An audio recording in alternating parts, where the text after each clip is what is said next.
children, how have you all been doing? It's Chicha Karen here. I just wanted to check, have all of you all been drinking water?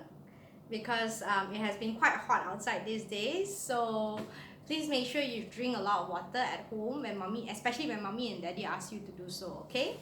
So today I'm going to tell you another story again, and this one is quite a popular one. I think all of you all like this storybook. It's called A Squash and a Squeeze. I'm going to tell it to you, and if you really like this story, then the next time when you come back to school, you can actually ask mommy and daddy to borrow it back home for you, and you can have mommy and daddy read it to you.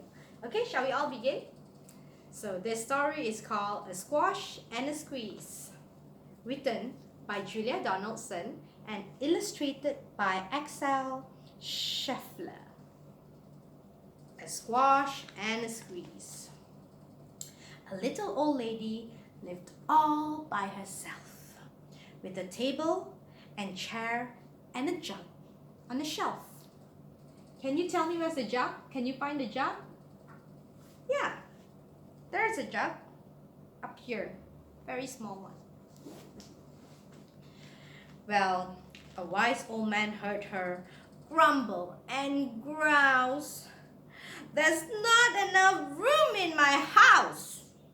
Wise old man, won't you help me please? My house is a squash and a squeeze." "Take in your hand," said the wise old man. Take in my hand? What a curious plan.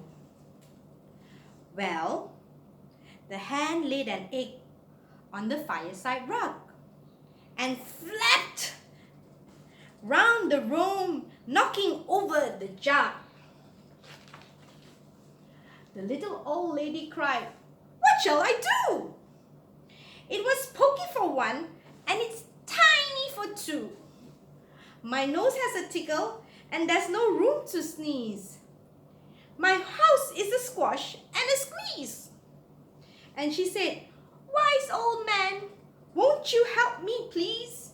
My house is a squash and a squeeze." "Take in your goat," said wise old man.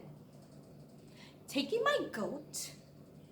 What a curious plan," said the old lady. Well, the goat chewed the curtains and trod on the eggs. You see, the goat broke the egg. Then sat down to nibble the table leg. Oh, very naughty goat, very naughty hen. The little old lady cried, "Glory be! It was tiny for two, and it's titchy for three. The hen pecks the goat, and the goat scot flee. My house is a squash and a squeeze." And she said, "Wise old man, won't you help me please? My house is a squash and a squeeze." Look at that. It's starting to get very squashy, isn't it? Now, what did the wise old man do? "Take in your pig," said the wise old man. Take in my pig? What a curious plan.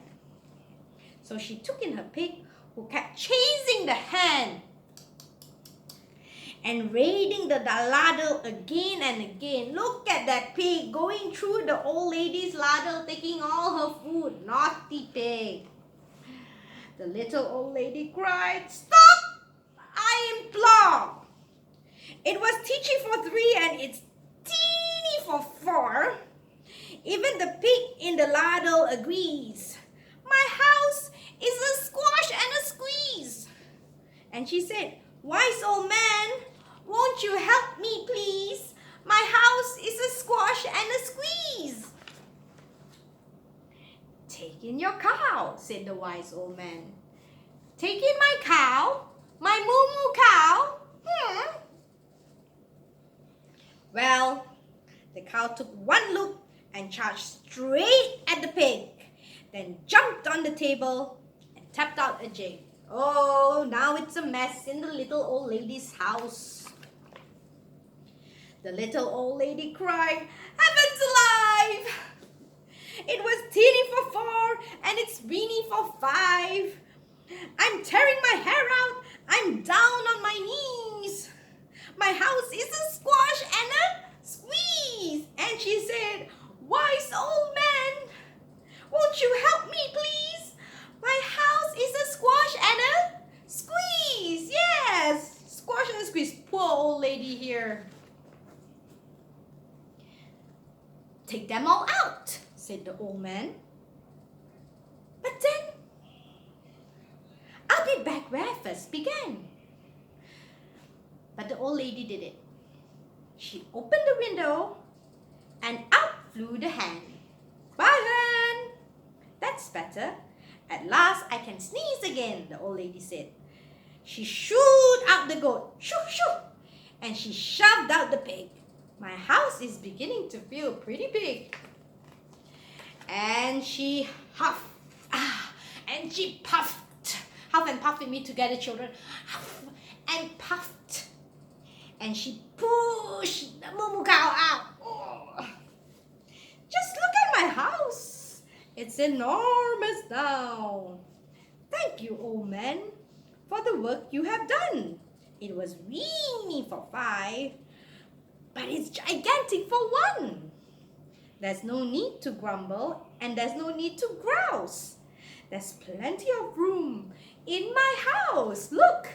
Now the old lady is appreciating her house. And now she's full of frolics and fiddle-dee-dee. Look, she's so happy now. It isn't a squash and it isn't a squeeze. Yes, she's full of frolics and fiddly-dee. It isn't a squash and a squeeze anymore for the old lady. And that's the end of the story.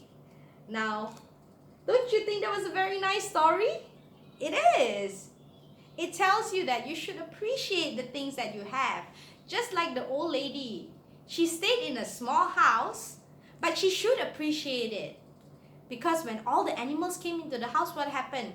It became really smaller. But when the animals go out, she started appreciating the house. It was the same house, and now the house felt bigger to her, right? So we should not grumble and grouse like the old lady, but we should love and appreciate things that we have. So if you really like this storybook, then when you come back, you can ask Teacher Karen or your class teacher to take this out for you and you can borrow it home. Okay? Thank you, children, and thank you, parents, for allowing our children to watch this together. Thank you.